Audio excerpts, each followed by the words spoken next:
Hello! Welcome to Mateo's 2020 Politics. And here is the weirdest presidential election in United States history. So, here are the top 5 weirdest of all time. Let's start narrowing them down to the craziest election ever. The downright insane one.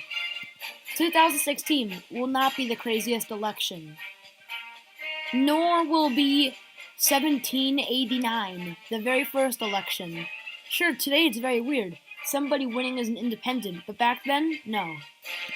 We will cross out 2000, the famous election in which Al Gore ran against Bush, and the results of Florida kept triggering recounts and delayed the whole election winner results by a month.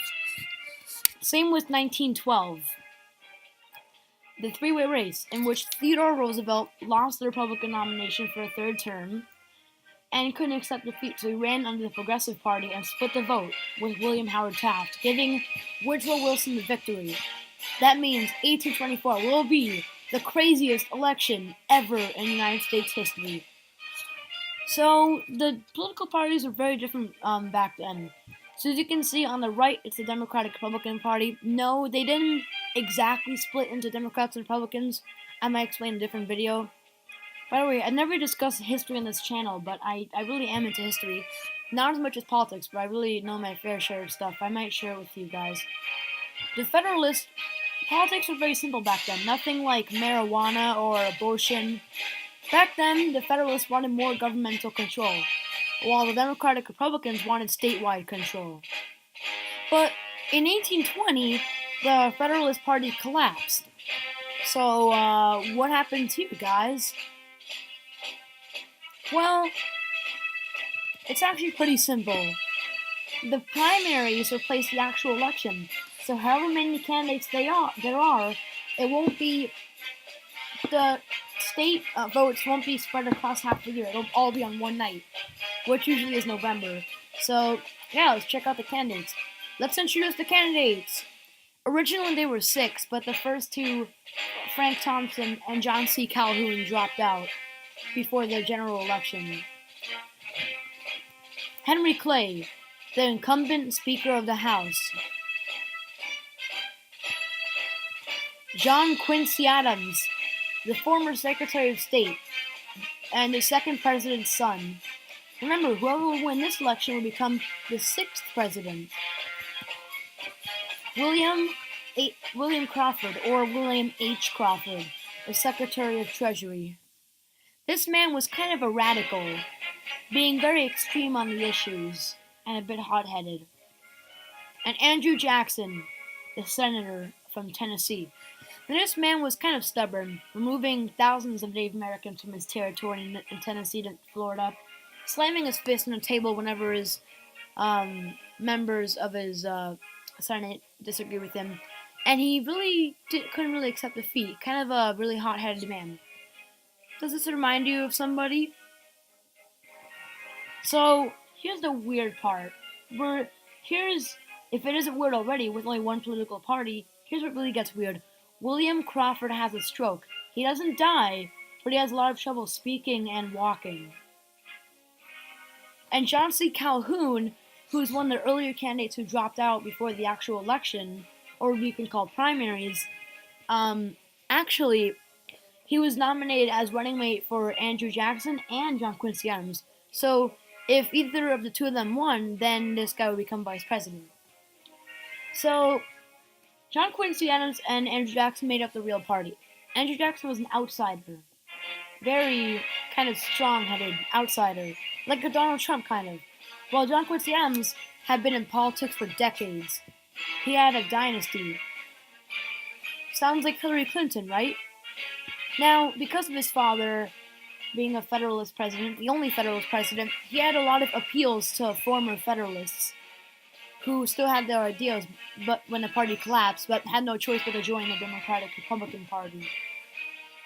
And it's just kind of like a Hillary Clinton.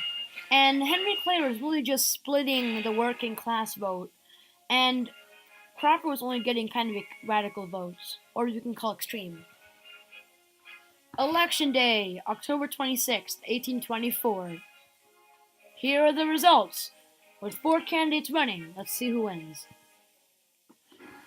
So, as you can see, Adams won in the Northeast, where Federalists used to win, while Crawford and Jackson were kind of splitting the vote in the South, and Clay getting many new territories, as well as his home state of Kentucky. I'll give you guys 10 seconds to look at the map.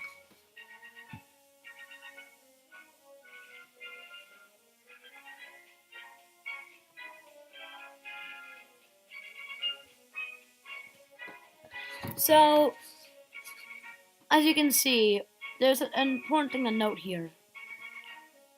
You can see Jackson got first, Quincy Adams got second, and it's a bit tougher to distinguish third and fourth. Here's why. So, Henry Clay did get more of the popular vote, far more than William Crawford, but he also got less electoral votes. So this wasn't a huge scandal like it usually is because, well, these candidates were in third and fourth place. It wouldn't really affect the election outcome. So Andrew Jackson, he had 99 delegates and much of the popular vote. He should win, right? There's one problem. Yes, he did win, but it's not the right way. We need 131 to win the election in 1824. You need 131. Jackson did not reach 131. He got 99. So those still ahead. So what happens here? The House has to vote themselves on who will win. So as a result, Henry Clay drops out because only the top 3 may go to the House. So Henry Clay is out. But who was Henry Clay? Remember, he was the Speaker of the House. You'll see why he's important. But wait. What was this corrupt bargain we've heard about sometimes? Well, here's a corrupt bargain.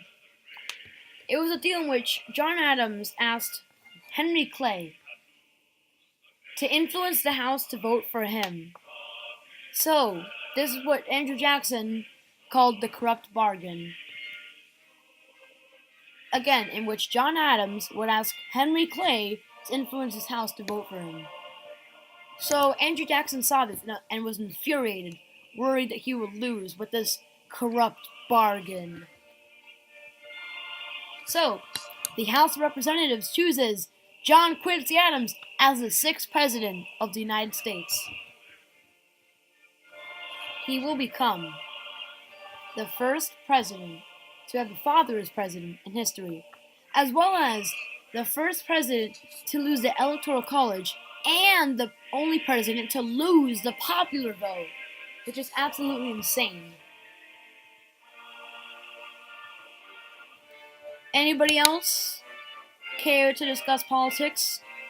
As you can see, Andrew Jackson would have multiple duels, a very interesting man, and he would be back.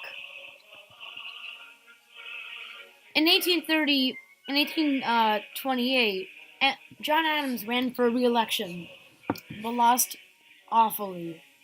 Jackson invented a new Democratic Party, and as a result, Adams invented the not Republican Party. You were close though. National Republican Party, which is basically the Jackson Party. So he really did not do well.